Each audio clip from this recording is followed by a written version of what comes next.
अध्याय 12 मन, सारथी की दुविधा। जब 5 इंद्रियां और मन स्थिर हो जाता है, तब तर्क करने वाली बुद्धि मौन में आराम करती है। तब सर्वोच्च मार्ग शुरू होता है।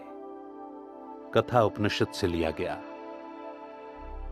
बारिश हो रही है। हालांकि सितंबर आ गया है और मानसून का मौसम खत्म हो गया है, लेकिन तेज बारिश हो रही है। मुझे सुबह ध्यान लगाने से पहले नहाने की सचमुच जरूरत है। लगभग 100 सन्यासियों के साथ मैं पिछली रात मुंबई से 2 दिन की ट्रेन यात्रा करके दक्षिण भारत पहुंचा हूं। जाहिर है, हमने सबसे सस्ते टिकट लेकर यात्रा की। अजनबियों के पास सोए और बाथरूम इतने गंदे थे कि मैंने उनसे बचने के लिए पूरी यात्रा के दौरान उपवास करने का निर्णय लिया। हम एक तीर्थ यात्रा पर थे और समुद्र तट पर एक वेयर हाउस जैसी इमारत में ठहरे थे। सुबह के ध्यान के बाद हम सीधे क्लासों में जाने वाले थे, इसलिए यही नहाने का मेरा सर्वश्रेष्ठ अवसर था। मैंने पूछा कि शावर कहां है। किसी ने झाड़ियों के बीच से गीली कीचड़ भरी पगडंडी की तरफ इशारा किया। उसने कहा कि लगभग 20 मिनट का पैदल रास्ता है। मैंने अपने सैंडलों को देखा। शावर के बाद लौटते समय तो मेरे पैर उससे भी ज्यादा गंदे हो जाएंगे जितने कि वे इस वक्त हैं। इसमें क्या तुक है? फिर मेरे दिमाग में एक और आवाज आई। आलस मत करो, तुम्हें सुबह के ध्यान के लिए तैयार होना है। चुपचाप जाकर शावर ले लो। मैंने अपना सिर झुकाया और रास्ते पर चलने लगा। कीचड़ से गुजरते वक्त मैंने पूरा ध्यान रखा कि मैं कहीं फिसल न जाऊं। हर कदम अप्रिय था, परिस्थितियों की वजह से ही नहीं, बल्कि इसलिए भी क्योंकि मेरे दिमाग की पहली आवाज मुझे हतोत्साहित करते हुए बार बार कह रही थी, देखा, नहाने जाते समय तुम्हारे पैरों में कीचड़ लग गया है और लौटते समय भी ऐसा ही होगा। दूसरी आवाज मुझे आगे बढ़ने के लिए प्रोत्साहित करती रही, तुम सही चीज कर रहे हो, अपने संकल्प का सम्मान करो। आखिरकार मैं शावर तक पहुंचता हूं, जो लाइन से बने हैं। मैं एक का दरवाजा खोलता हूं और ऊपर देखता हूं। बारिश अब भी स्याह आसमान से गिर रही है। कोई छत नहीं है। सचमुच? मैं अंदर कदम रखता हूं और नल चलाने की जहमत भी नहीं उठाता हूं। हम वैसे भी ठंडे पानी से नहाते हैं और बारिश का पानी ठीक वैसा ही था। शावर में खड़े होकर मैं सोचता हूं कि मैं आखिर यहां कर क्या रहा हूं। शावर के नाम पर यह दुखद चीज, कल उस गंदी ट्रेन में कष्टदायी यात्रा, क्या जीवन ऐसे ही जीना चाहिए? मैं इस समय लंदन में एक अच्छे अपार्टमेंट में सूखा और गर्म रह सकता था। यही नहीं, मैं हर साल 50,000 पाउंड कमा सकता था। जीवन बहुत आसान हो सकता था। लेकिन जब मैं पैदल लौटा तो दूसरी आवाज ज्यादा रोचक विचारों के साथ लौटी और उसने बताया कि मैंने अभी अभी जो किया वो कितना महत्वपूर्ण था। बारिश में नहाने जाना कोई उल्लेखनीय उपलब्धि नहीं थी। इसमें शारीरिक शक्ति या बहादुरी की भी जरूरत नहीं थी, लेकिन इसने बाहरी मुश्किलों को झेलने की मेरी योग्यता का इम्तिहान लिया। उसने मुझे बताया कि मैं एक सुबह में कितनी कुंठा झेल सकता हूं। हो सकता है कि इसने मुझे साफ न किया हो या तरोताजा न किया हो, लेकिन इसने कुछ और ज्यादा मूल्यवान किया था। इसने मेरे संकल्प को मजबूत किया था। बंदर मन। नारायण रचित प्राचीन ग्रंथ हितोपदेश में मन की तुलना नशे में धुत बंदर से की गई है, जिसे बिच्छू ने काट लिया है और जिसे एक भूत सताता है। हम इंसानों के दिमाग में हर दिन लगभग 70,000 अलग अलग विचार आते हैं। जर्मन मनोवैज्ञानिक और न्यूरोसाइंटिस्ट अंसर्ड पॉपेल ने अपने शोध के जरिए दिखाया है कि हमारा मन एक बार में लगभग 30 सेकंड तक ही वर्तमान पल में रहता है। इसके अलावा हमारा मस्तिष्क आगे पीछे सोचता रहता है। वर्तमान समय के बारे में ऐसे विचार भरता है जिन्हें हमने या तो अतीत में अनुभव किया है या जिनके होने की हम उम्मीद कर रहे हैं। जैसा हाउ इमोशंस आर मेड की लेखिका लीजा फील्डमैन बैरेट अपने एक पॉडकास्ट में बताती हैं, ज्यादातर समय आपका मस्तिष्क उस पर प्रतिक्रिया नहीं करता है जो हो रहा है। यह तो भविष्यवाणी करने में जुटा रहता है कि क्या होगा। बुद्ध ग्रंथ संयुक्त निकाय के अनुसार हर विचार एक शाखा है और हमारा मन बंदर जैसा है, जो एक डाल से दूसरी डाल पर झूल रहा है। प्रायः निरुद्देश्य तरीके से। ये मजेदार लगता है, लेकिन जैसा हम सभी जानते हैं कि ये ऐसा है नहीं। आमतौर पर ये विचार डर, चिंताएं, नकारात्मकता और तनाव के होते हैं।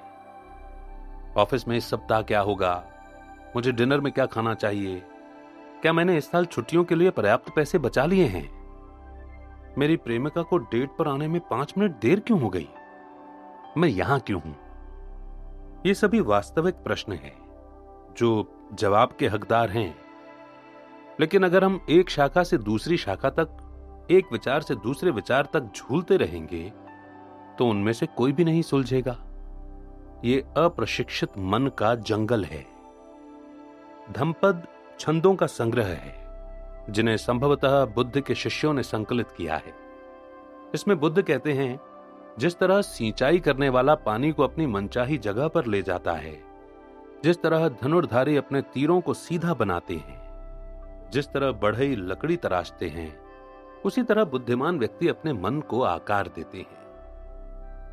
सच्चा विकास करने के लिए मन को समझने की जरूरत होती है। ये हमारे सारे अनुभवों का फिल्टर, निर्णायक और निर्देशक है।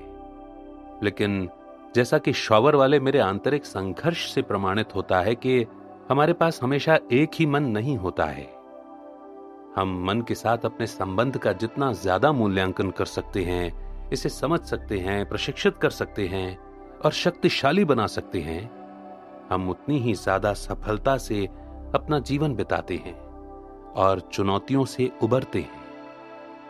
हमारे मन में ये युद्ध छोटे छोटे दैनिक चयनों पर लड़ा जाता है। क्या मुझे अभी उठना है? और सबसे बड़े पर भी, क्या मुझे संबंध खत्म कर देना चाहिए? हम सभी हर दिन ये युद्ध लड़ते हैं। एक वरिष्ठ सन्यासी ने मुझे एक पुरानी चेरोकी की कहानी बताई कि हम सभी किस तरह इन दुविधाओं से कष्ट उठाते हैं। एक बुजुर्ग ने अपने पोते से कहा, जीवन में हर चयन हमारे भीतर रहने वाले 2 भेड़ियों के बीच का युद्ध है। एक भेड़िया क्रोध, ईर्ष्या, लोभ, डर, झूठ, असुरक्षा और अहम का प्रतिनिधित्व करता है। दूसरा शांति, प्रेम, करुणा, दया, विनम्रता और सकारात्मकता का प्रतिनिधित्व करता है। वे जीतने के लिए लड़ते हैं। पोता पूछता है, कौन सा भेड़िया जीतता है? बुजुर्ग जवाब देता है, जिसे तुम पोषण देते हो। मैंने अपने गुरु से पूछा, लेकिन हम उन्हें पोषण कैसे देते हैं? सन्यासी ने कहा, जो हम पढ़ते हैं और सुनते हैं उससे, जिसके साथ हम समय बिताते हैं उससे, हम अपने समय के साथ जो करते हैं उससे, हम अपनी ऊर्जा और ध्यान जहां केंद्रित करते हैं उससे। भगवद गीता कहती है, जिसने अपने मन को जीत लिया है उसके लिए मन सर्वश्रेष्ठ मित्र है, लेकिन जो ऐसा करने में असफल रहा है उसका मन ही उसका सबसे बड़ा शत्रु होगा। शत्रु शब्द आपको कुछ ज्यादा ही प्रबल लग सकता है, लेकिन परिभाषा सही है। ऑक्सफोर्ड इंग्लिश डिक्शनरी के अनुसार शत्रु का मतलब है वो व्यक्ति जो सक्रियता से किसी व्यक्ति या वस्तु के विरोध में या शत्रुतापूर्ण हो, और कोई चीज जो किसी चीज को नुकसान पहुंचाती हो या कमजोर करती हो। कई बार हमारा खुद का मन हमारे खिलाफ काम करता है। यह हमें कोई चीज करने के लिए राजी करता है, फिर हमें इसके बारे में अपराधी या बुरा महसूस कराता है। अक्सर इसलिए क्योंकि यह हमारे मूल्यों या नैतिकता के खिलाफ जाता है। प्रिंसटन यूनिवर्सिटी और यूनिवर्सिटी ऑफ वाटरलू के शोधकर्ताओं ने दिखाया है कि बुरे निर्णय का वजन केवल अलंकारिक नहीं होता। उन्होंने अध्ययन के प्रतिभागियों से वो समय याद करने को कहा जब उन्होंने कोई अनैतिक काम किया था। फिर उनसे उनके शरीर के वजन की अनुभूति की रेटिंग देने को कहा। जिन लोगों से अनैतिक काम को याद करने को कहा गया था, उन्होंने शारीरिक दृष्टि से ज्यादा भारीपन महसूस किया। दूसरी तरफ जिन लोगों से किसी तटस्थ स्मृति की याद करने को कहा गया था, उनकी रेटिंग सामान्य थी। बाकी समय हम किसी चीज पर ध्यान केंद्रित करना चाहते हैं, ऑफिस का प्रोजेक्ट, कलात्मक प्रयास, घर की मरम्मत, नई हॉबी, लेकिन हमारा मन हमें उस तरफ जाने ही नहीं देता है। जब हम टाल मटोल करते हैं तो क्या होता है? एक तरफ तो हमारा चाहिए स्वरूप होता है, जिसकी वजह से हम महसूस करते हैं कि हमें वो काम करना चाहिए क्योंकि वो हमारे लिए अच्छा है। दूसरी तरफ हमारा चाहता हूं स्वरूप होता है, जिसकी वजह से हम कोई दूसरी आनंददायक या कम कष्टकारी चीज करना चाहते हैं। इनके बीच जो रस्साकशी होती है उसका उदाहरण देखें।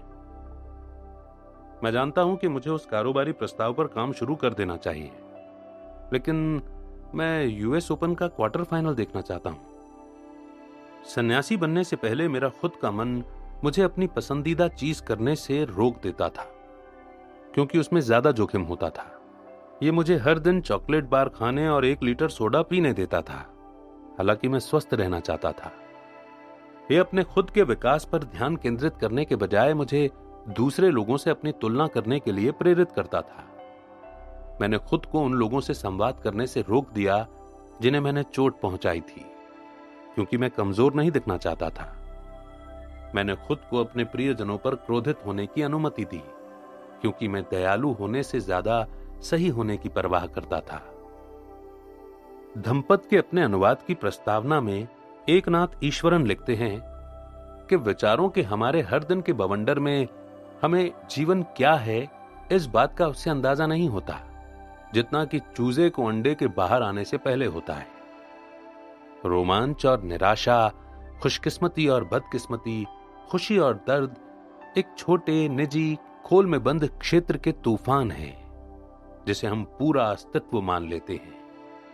तो फिर इसमें समझदारी है कि जब बुद्ध आखिरकार उस क्षेत्र में पहुंच गए जो विचार की पहुंच से परे था, तो उन्होंने इस भावना का वर्णन करते हुए कहा कि ये चूजे का अंडा तोड़कर बाहर निकलने जैसा था।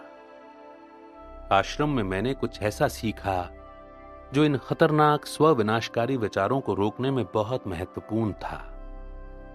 हमारे विचार गुजरते बादलों जैसे हैं। सूरज की तरह स्व हमेशा मौजूद है। हम और मन एक नहीं है। हम अलग हैं, मन अलग है। अभिभावक और बच्चा। जैसा मेरे गुरुओं ने समझाया, मन को एक अलग सत्ता मानने से हमें फायदा होता है, क्योंकि तब हम इसके साथ अपने संबंध पर काम कर सकते हैं। हम इसे दोस्त बनाने की चर्चा मान सकते हैं या शत्रु के साथ सुलह और शांति की वार्ता मान सकते हैं। किसी भी अन्य वार्तालाप की तरह मन के साथ हमारे संवाद की गुणवत्ता का आधार यह होता है कि इसके साथ हमारा संबंध पहले कैसा था। क्या हम गरम मिजाज लड़ाकू हैं या जिद्दी हैं और जरा सा भी नहीं झुकना चाहते हैं?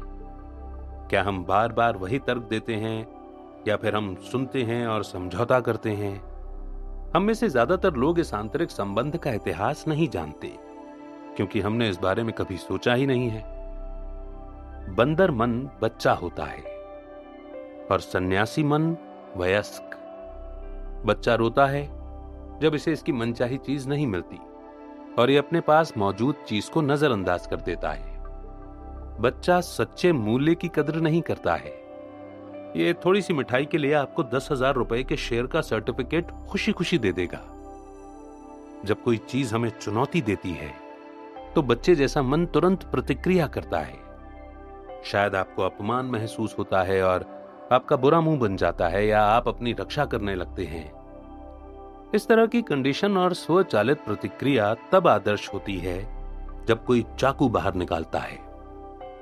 आप डर महसूस करते हैं और आप भागने लगते हैं, लेकिन यह आदर्श प्रतिक्रिया नहीं है। अगर हम भावनात्मक रूप से रक्षात्मक बन रहे हैं क्योंकि किसी ने ऐसा कुछ कहा है जो हम सुनना नहीं चाहते, हम हर मामले में स्वचालित प्रतिक्रियाओं से नियंत्रित नहीं होना चाहते, न ही हम बाल सुलभ मन को पूरी तरह से हटाना चाहते हैं। बाल सुलभ मन हमें सहज, सृजनात्मक और प्रगतिशील बनने में सक्षम बनाता है। ये सभी अनमोल गुण हैं, लेकिन जब ये हम पर शासन करने लगता है तो ये हमारे पतन का कारण बन सकता है। विवेकपूर्ण और व्यवहारिक वयस्क मन आवेगपूर्ण तथा इच्छा से संचालित बाल सुलभ मन को संयम में रखता है और कहता है, ये तुम्हारे लिए अच्छा नहीं है, या आप थोड़ा इंतजार करो। वयस्क मन हमें ठहरने और ज्यादा बड़ी तस्वीर देखने की याद दिलाता है। वयस्क मन स्वचालित या सहज प्रतिक्रिया को तौलने का समय लेता है और इसके बाद यह निर्णय लेता है कि क्या यह उचित है, और अगर यह उचित नहीं है तो दूसरे विकल्प क्या हैं। बुद्धिमान अभिभावक जानता है कि बच्चे की जरूरत और इच्छा क्या है, इसलिए वो निर्णय ले सकता है कि उसके लिए दीर्घकालीन दृष्टि से कौन सा विकल्प बेहतर है। आंतरिक संघर्ष को अभिभावक और बच्चे वाले सांचे में ढालने से यह सुझाव मिलता है कि बाल मन पूरी तरह हावी इसलिए होता है क्योंकि हमारा सन्यासी मन विकसित नहीं हो पाया, मजबूत नहीं हो पाया, या इसकी बात अनसुनी करती गई। बच्चा कुंठित हो जाता है, रोने लगता है और हम तुरंत हार कर उसकी बात मान लेते हैं। फिर हम खुद पर गुस्सा होते हैं, मैं ये क्यों कर रहा हूं, मुझ में क्या गड़बड़ है। अभिभावक की आवाज ज्यादा बुद्धिमत्ता भरी है। यदि अच्छी तरह प्रशिक्षित किया जाए तो इसमें स्वनियंत्रण और तर्क शक्ति होती है तथा ये वाद विवाद में चैंपियन होता है। लेकिन ये उसी शक्ति का इस्तेमाल कर सकता है जो हम इसे देते हैं। जब हम थके या भूखे होते हैं या हमें नजरअंदाज किया जाता है तब ये ज्यादा कमजोर होती है। जब अभिभावक निगरानी नहीं कर रहे हों तो बच्चा कुकी जार तक पहुंचने के लिए गर्म स्टोव के पास काउंटर पर चढ़ जाता है और मुश्किल खड़ी हो जाती है। दूसरी ओर अगर अभिभावक बहुत ज्यादा नियंत्रणकारी हो तो बच्चा कटु, द्वेषपूर्ण और जोखिम से डरने वाला बन जाता है। अभिभावक और बच्चे के सभी संबंधों की तरह सही संतुलन खोजना एक सतत चुनौती है। तो ये हमारे मन को समझने की दिशा में पहला कदम है। हमारे भीतर की अलग अलग आवाजों के बारे में जागरूक बनना। आप जो बातें सुन रहे हैं उसमें भेद करने से आपको बेहतरीन निर्णय पर पहुंचने में तुरंत मदद मिलेगी। मन का रथ चलाएं। जब आप अपने सिर के अंदर की कई आवाजों में फर्क शुरू करें तो वहां होने वाले संघर्ष को देखकर आप हैरान हो सकते हैं। ये समझ से परे लगता है। हमारे दिमाग को हमारे सर्वश्रेष्ठ हित में काम करना चाहिए। ये हमारी प्रगति की राह में बाधक क्यों बनेगा? जटिलता इस बात से उत्पन्न होती है कि हम अलग अलग स्रोतों की जानकारी को तौल रहे हैं। हमारी 5 इंद्रियां जो हमें बता रही हैं कि इस पल क्या रुचिकर लगता है। हमारी स्मृतियां जो याद कर रही हैं कि अतीत में हमने क्या अनुभव किया है। और हमारी बुद्धि जो दीर्घकालीन भविष्य के लिए सर्वश्रेष्ठ चयन का संश्लेषण और मूल्यांकन कर रही है। अभिभावक बच्चे के मॉडल की उपमा के भी आगे सन्यासियों में एक और उपमा है जो हमारे दिमाग के अंदर की विरोधी आवाजों के बारे में है। उपनिषदों में मन की तुलना रथ से की गई है जिसे 5 घोड़े खींच रहे हैं। इस उपमा में रथ शरीर है, घोड़े 5 इंद्रियां हैं, लगाम मस्तिष्क है और सारथी बुद्धि है। निश्चित रूप से मन का यह वर्णन ज्यादा जटिल है, लेकिन धैर्य रखें, मैं इसे समझाने की कोशिश कर रहा हूं। अप्रशिक्षित अवस्था में सारथी काम पर सोया हुआ होता है, इसीलिए घोड़ों का लगाम पर नियंत्रण होता है, यानी कि इंद्रियों का नियंत्रण मन पर होता है और वे शरीर को जहां चाहें वहां ले जाते हैं। घोड़ों को जब उनकी इच्छा के हिसाब से चलने दिया जाता है तो वे अपने आसपास की चीजों पर प्रतिक्रिया करते हैं। वे स्वादिष्ट दिखने वाली झाड़ी देखते हैं और इसे खाने के लिए झुक जाते हैं। किसी चीज से वे चौंक जाते हैं और पिदक जाते हैं। इसी तरह हमारी इंद्रियां भोजन, पैसे, सेक्स, शक्ति, प्रभाव, इन सब के द्वारा तुरंत सक्रिय हो जाती हैं। यदि रथ को घोड़ों की मर्जी पर छोड़ दिया जाए तो रथ राह भटक जाता है और अस्थायी खुशी व त्वरित संतुष्टि की दिशा वाली राह पर चलने लगता है। प्रशिक्षित अवस्था में सारथी यानी कि बुद्धि जागृत, जागरूक और ध्यानशील होता है, जो घोड़ों को उनके मनचाहे मार्ग पर जाने की अनुमति नहीं देता है। सारथी सजगता से मन की लगाम कसता रहता है ताकि रथ सही मार्ग पर चले। इंद्रियों को नियंत्रित करें। 5 बेकाबू घोड़ों के बारे में सोचें जो किसी आलसी सारथी के रथ में जुटे हैं और अपना सिर अधीरता से हिला रहे हैं। याद रखें कि वे पांचों इंद्रियों का प्रतिनिधित्व करते हैं, जो हमेशा बाहरी जगत से संपर्क का हमारा पहला बिंदु होती हैं। इंद्रियां हमारी इच्छाओं और आसक्तियों के लिए जिम्मेदार होती हैं। वे हमें आवेग, जोश और खुशी की दिशा में खींचती हैं तथा मन को अस्थिर व चंचल कर देती हैं। मन को शांत करने के लिए सन्यासी इंद्रियों को शांत करते हैं। जैसा पेमा चौधरान कहती हैं, आप आकाश हैं, बाकी हर चीज बस मौसम है। शाओलिन सन्यासी इस बात का बेहतरीन उदाहरण पेश करते हैं कि हम इंद्रियों को काबू में रखने के लिए अपने मन को कैसे प्रशिक्षित कर सकते हैं। मैंने कभी शाओलिन सन्यासी बनने का प्रशिक्षण नहीं लिया है, हालांकि मैं इसकी कोशिश कर सकता हूं। चीन में शाओलिन मंदिर 1500 साल से ज्यादा पुराना है और शाओलिन सन्यासी नियमित रूप से असंभव लगने वाले कामों का प्रदर्शन करते हैं।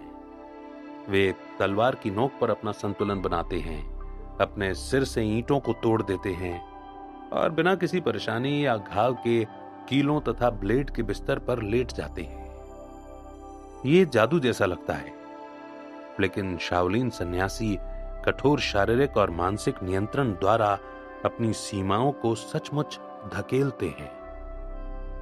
बच्चे 3 साल की उम्र से ही शाओलिन मठ में अध्ययन शुरू कर सकते हैं। वे दिन में लंबे समय तक प्रशिक्षण लेते हैं और ध्यान लगाते हैं। प्राणायाम और प्राचीन उपचार तकनीक की गोंग के जरिए सन्यासी शक्ति के अमानवीय कार्य हासिल करने की योग्यता विकसित करते हैं और अप्रिय स्थितियों से हमले से लेकर चोट तक को सहन करने की क्षमता भी विकसित करते हैं। आंतरिक शक्ति विकसित करने की वजह से वे मानसिक, शारीरिक और भावनात्मक तनाव को दूर रख सकते हैं। ये केवल शाओलिन सन्यासी ही नहीं हैं जिन्होंने इंद्रियों पर अविश्वसनीय नियंत्रण का प्रदर्शन किया है।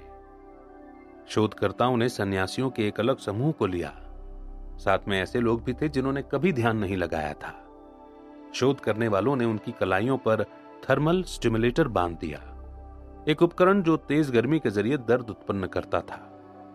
प्लेट धीरे धीरे गर्म होती है और फिर 10 सेकंड तक अधिकतम गर्मी पर रहने के बाद ठंडी होने लगती है। प्रयोग के दौरान जैसे ही प्लेट गर्म होने लगी, गैर सन्यासियों के मस्तिष्क में दर्द का मैट्रिक्स पागलों की तरह सक्रिय हो गया, मानो प्लेट अधिकतम गर्मी पर पहुंच गई हो, जबकि ये अभी गर्मी के अधिकतम स्तर पर नहीं पहुंची थी। शोधकर्ता इसे अपेक्षित चिंता कहते हैं और सन्यासियों ने यह जरा भी नहीं दिखाई। इसके बजाय जब प्लेट गर्म हो गई तब भी सन्यासियों के मस्तिष्क की गतिविधि में उछाल तो आया, लेकिन ये उन्हीं क्षेत्रों तक सीमित रहा जो दर्द की शारीरिक अनुभूतियों को दर्ज करते हैं। देखिए, हम में से ज्यादातर लोगों के लिए दर्द 2 तरफा अनुभूति होती है।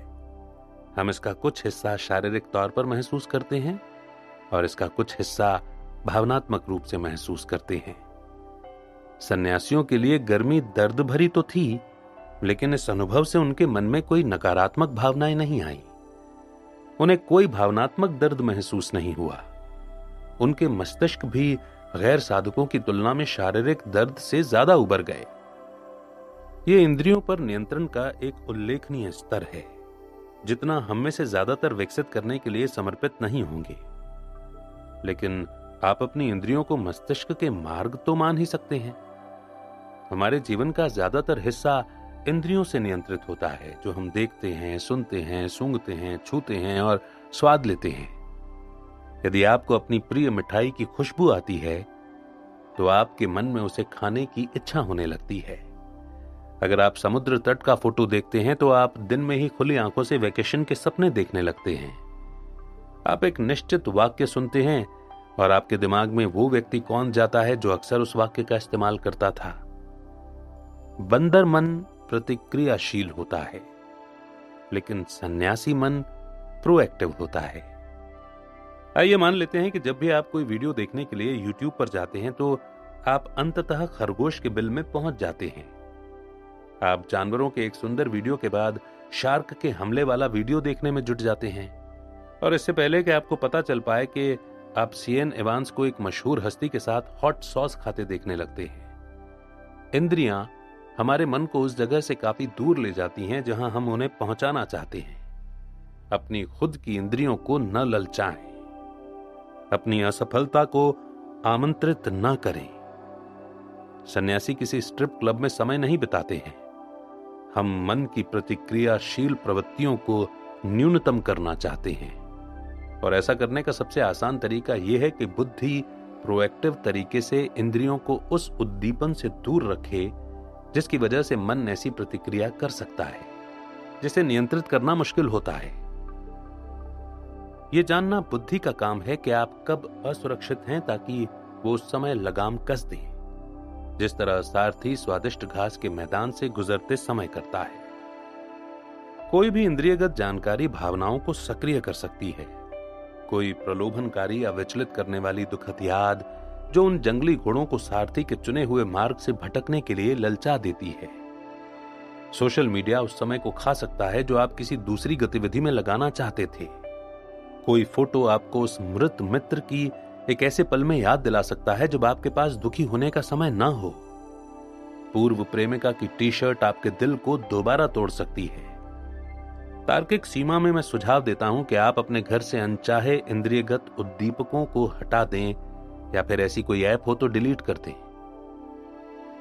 जब आप ऐसा करें तो आप उन्हें अपने दिमाग से हटाने का मानसिक चित्र देखें। आप यही तब भी कर सकते हैं जब आप किसी अवांछित मानसिक उद्दीपक पर पहुंचे। अतीत का कोई गीत या शब्द जो आप किसी अभिभावक या एक्स से सुना करते थे, खुद को उसे अपने जीवन से हटाने का उसी तरह मानसिक चित्र देखें मानो वो कोई भौतिक वस्तु हो। जब आप उन मानसिक और शारीरिक उद्दीपकों को हटाते हैं तो आप उनके सामने हार मानना छोड़ सकते हैं। ये कहने की जरूरत नहीं है कि हम सारी इंद्रियों और सारे उद्दीपकों को कभी नहीं हटा सकते, नहीं हम हटाना चाहेंगे। हमारा लक्ष्य मन को खामोश करना नहीं है, स्थिर करना भी नहीं है। हम तो किसी विचार का अर्थ जानना चाहते हैं।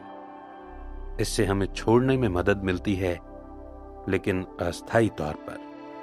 जब हम अपने मन के साथ अपने संबंध मजबूत कर रहे हैं, तब हम उद्दीपक जगहों और लोगों से बचने के लिए कदम उठा सकते हैं। इसका अच्छा उपाय उसे नियंत्रित करना है जो हम देखते हैं, सुनते हैं, पढ़ते हैं या ग्रहण करते हैं।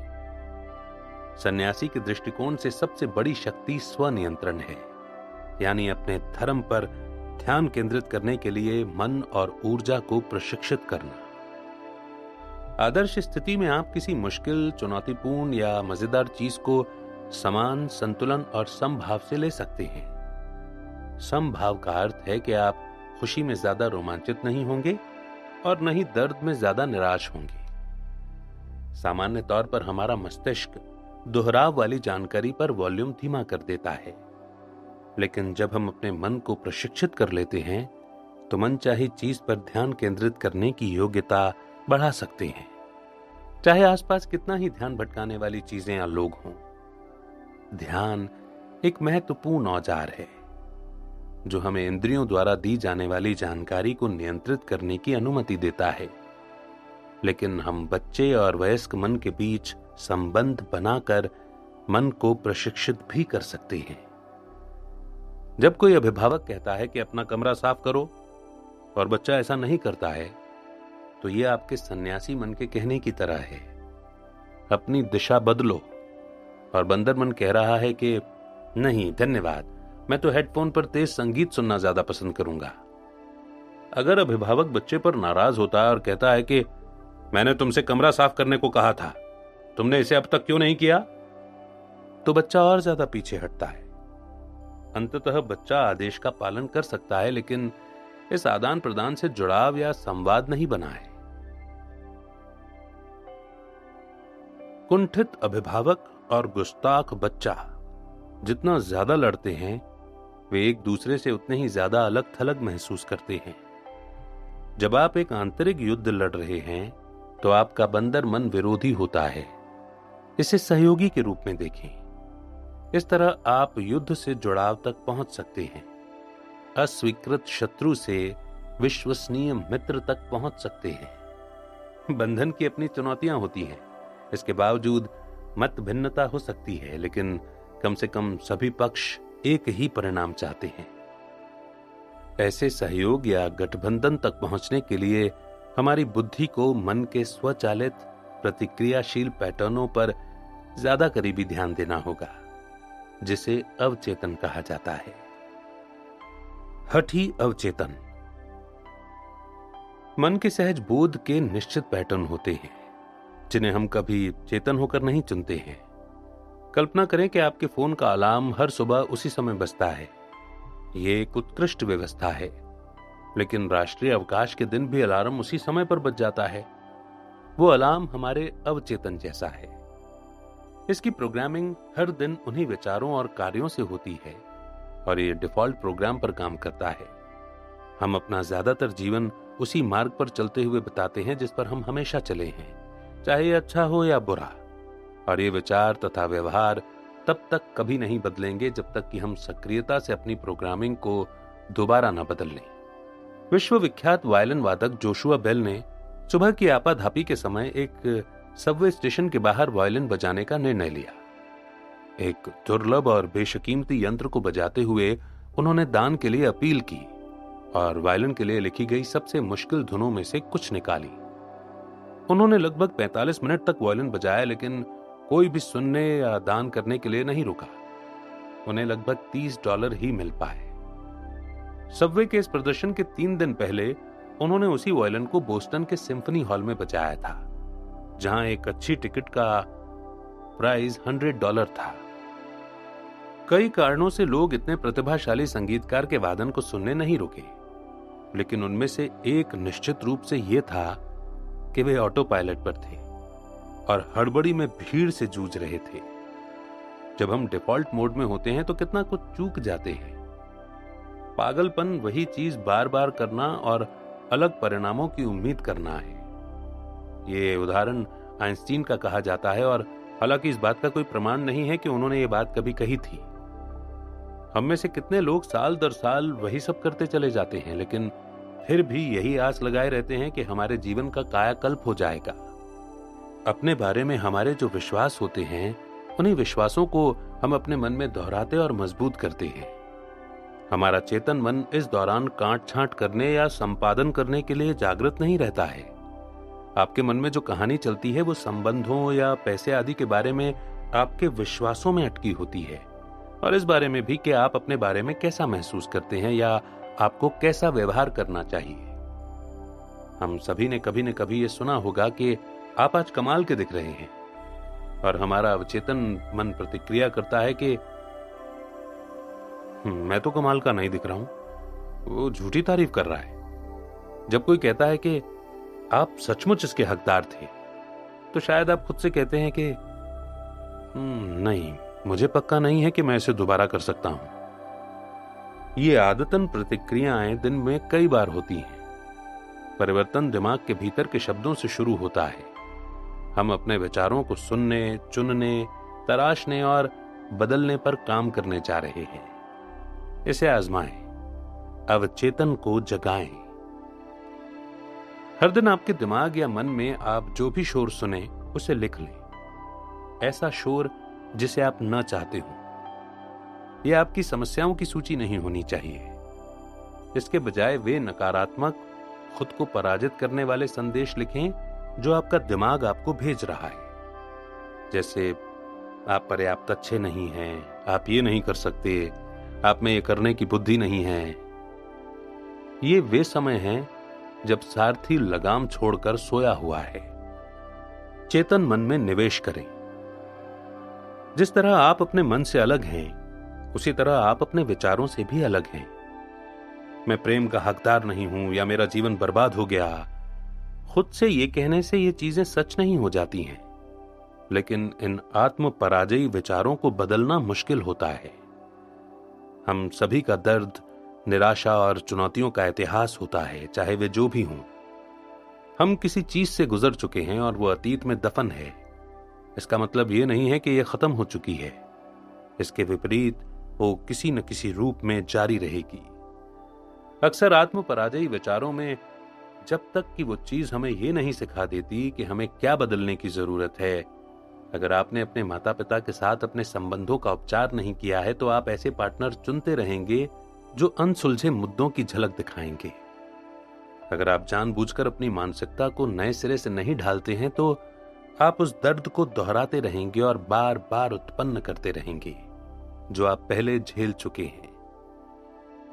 यह मूर्खतापूर्ण लग सकता है, लेकिन अपने दिमाग की आवाजों को नए शब्द देने का सर्वश्रेष्ठ तरीका उनसे बात शुरू करना है। सचमुच खुद से हर दिन बात करें, अपने नाम से खुद को संबोधित करने के लिए स्वतंत्र महसूस करें और इसे जोर से करें जहां भी आपको यह आरामदेह लगे। शायद पहली डेट या नौकरी के इंटरव्यू में ऐसा करना ठीक नहीं रहेगा। ध्वनि शक्तिशाली होती है और खुद का नाम सुनने से आपका ध्यान उस ओर जाता है। अगर आपका मन कहता है तुम ये नहीं कर सकते, तो खुद से ये कहकर प्रतिक्रिया करें, तुम ये कर सकते हो, तुम्हारे पास योग्यता है, तुम्हारे पास समय है। प्रोजेक्ट या काम के दौरान खुद से बात करने से एकाग्रता बढ़ती है। जो लोग ऐसा करते हैं वे ज्यादा कार्यकुशलता से काम करते हैं। अध्ययनों में शोधकर्ताओं ने लोगों को कई चित्र दिखाए और फिर उनसे देखे गए चित्रों में विशिष्ट चीजें खोजने को कहा गया। आधे लोगों से कहा गया था कि खोज करते समय वे उन चीजों के नाम जोर से दोहराएं, जबकि बाकी आधों को खामोश रहने को कहा गया था। जिन लोगों ने चीजों के नाम दोहराए उन्होंने यह काम खामोश खोजियों से ज्यादा जल्दी कर लिया। शोधकर्ता इस निष्कर्ष पर पहुंचे कि खुद से बात करने से न सिर्फ आपकी स्मृति बढ़ती है, बल्कि इससे आपकी एकाग्रता भी बढ़ती है। मनोवैज्ञानिक लिंडा सेपेडन कहती हैं कि खुद से बात करने से आपके विचार स्पष्ट होते हैं, आप महत्वपूर्ण मुद्दों पर केंद्रित रहते हैं और जिन निर्णयों पर आप विचार कर रहे हैं वे दृढ़ होते हैं। आप उपयोगी तरीके से अपने मन को बदलने के लिए एक नया दृष्टिकोण कैसे खोज सकते हैं? आइए इसके कुछ तरीकों पर विचार करते हैं। दोबारा ढालें। अगर आप ज्यादातर इंसानों जैसे हैं तो आपकी बुद्धि आपके मन को यह बताने में माहिर होती है कि यह कहां गलत होता है, लेकिन यह शायद ही कभी आपके मन को यह बताने की जहमत उठाती है कि यह कहां सही होता है। यह किस तरह की परवरिश है? कोई चीज बेहतर नहीं होने वाली, कोई मुझे नहीं समझता, मैं पर्याप्त अच्छा नहीं हूं, मैं पर्याप्त आकर्षक नहीं हूं, मैं स्मार्ट नहीं हूं। हम खुद में सबसे बुरे को देखते हैं और खुद को बताते हैं कि यह कभी नहीं बदलेगा। यह सबसे कम उत्साहवर्धक नीति है जिस पर हम अमल कर सकते हैं। खुशी के 3 मार्ग हैं और तीनों ही ज्ञान पर केंद्रित हैं: सीखना, प्रगति करना और उपलब्धि हासिल करना। जब भी हम विकास कर रहे होते हैं तो हम खुशी महसूस करते हैं और भौतिक आकांक्षाओं से मुक्त होते हैं। अगर आप असंतुष्ट हैं या खुद की आलोचना कर रहे हैं या निराश महसूस कर रहे हैं तो इस वजह से न रुकें। खोजें कि किन तरीकों से आप प्रगति कर रहे हैं और आप जो कर रहे हैं आप उसके महत्व या मूल्य को देखने, महसूस करने और कद्र करने लगेंगे। ज्ञान के संदर्भ में अपनी स्व आलोचना को नए सिरे से ढालें। जब आप खुद को यह कहते सुने कि मैं बोर हो चुका हूं, मैं धीमा हूं, मैं ये नहीं कर सकता, तो खुद को जवाब दें, तुम इस पर मेहनत कर रहे हो, तुम बेहतर बन रहे हो। इस तरह आप खुद को याद दिलाते हैं कि आप प्रगति कर रहे हैं। उस निराशावादी बच्चे की आवाज के साथ संबंध बनाएं। आपकी वयस्क आवाज ज्यादा शक्तिशाली बन जाएगी जब आप पढ़ते हैं, शोध करते हैं, अमल करते हैं और परीक्षण करते हैं। आपका मन क्या सही करता है ये पहचानने की गति बढ़ा दें। अपनी असफलताओं को बढ़ा चढ़ाकर देखने के बजाय अपनी प्रगति को बढ़ा चढ़ाकर देखें। यदि आप 7 में से 2 दिन जल्दी जागने में कामयाब हो जाते हैं तो खुद को उसी तरह प्रोत्साहित करें जिस तरह आप किसी बच्चे को करेंगे जो परिवर्तन शुरू कर रहा है। अगर आपने अपनी योजना का आधा हिस्सा भी पूरा कर लिया है तो इसे आधा भरा गिलास कहें। अपने विकास को बढ़ा चढ़ाकर देखने के अलावा हम एक और काम कर सकते हैं। हम अवांछित विचारों को दोबारा ढालने के लिए सकारात्मक निर्देश का इस्तेमाल कर सकते हैं। हमारा बंदर मन अक्सर इस तरह की चटर पटर करता है, मैं ये नहीं कर सकता। इसे दूसरे शब्दों में इस तरह कहें, मैं इसे डैश डैश डैश यानी कि इतने वक्त तक कर सकता हूं। मैं ये नहीं कर सकता बदल कर हो जाता है, मैं इसे डैश डैश डैश तक कर सकता हूं। मैं इसमें बुरा हूं बदल कर हो जाता है, बेहतर बनने के लिए मैं इसमें समय लगा रहा हूं। मैं किसी के प्यार के काबिल नहीं हूं बदल कर हो जाता है, मैं नए संबंध बनाने के लिए नए लोगों तक पहुंच रहा हूं। मैं बदसूरत हूं बदल कर हो जाता है। मैं अपने सबसे स्वस्थ स्वरूप में पहुंचने के लिए कदम उठा रहा हूं। मैं इसे नहीं संभाल सकता बदल कर हो जाता है। मैं प्राथमिकता तय कर रहा हूं और अपनी सूची में पूरे हो चुके कामों पर निशान लगा रहा हूं। अपने कथन को समाधान केंद्रित सांचे में ढालना महत्वपूर्ण है, क्योंकि इससे आपको प्रोएक्टिव बनने और जिम्मेदारी लेने की याद रहती है। हम अपनी मानसिक अवस्था को नए सिरे से ढालने के लिए केवल शब्दों के बजाय कर्म का सहारा भी ले सकते हैं। इससे उबरने का एक तरीका हर दिन एक नई चीज सीखना है। जरूरी नहीं है कि ये कोई बड़ी चीज हो। आपको कोडिंग करना सीखने या क्वांटम मैकेनिक्स पढ़ने की जरूरत नहीं है। आप किसी व्यक्ति, शहर, संस्कृति के बारे में एक लेख पढ़ सकते हैं। इससे आपको आत्मगौरव का सैलाब महसूस होगा। आपके पास अपनी अगली बातचीत में योगदान देने के लिए कुछ होगा, भले ही आप केवल एक नया शब्द सीख सकें। यहां एक नया शब्द देखें। इन्यूट भाषा में एक शब्द है इक्स्वरपोक, जिसका मतलब है प्रत्याशा का भाव, जो आपके मन में तब होता है जब आप किसी मेहमान का इंतजार करते हैं और आप खिड़की तक जाकर बार बार देखते हैं कि क्या वो आ गया है। बातचीत में एक नया शब्द बताने भर से डिनर टेबल की चर्चा समृद्ध बन सकती है।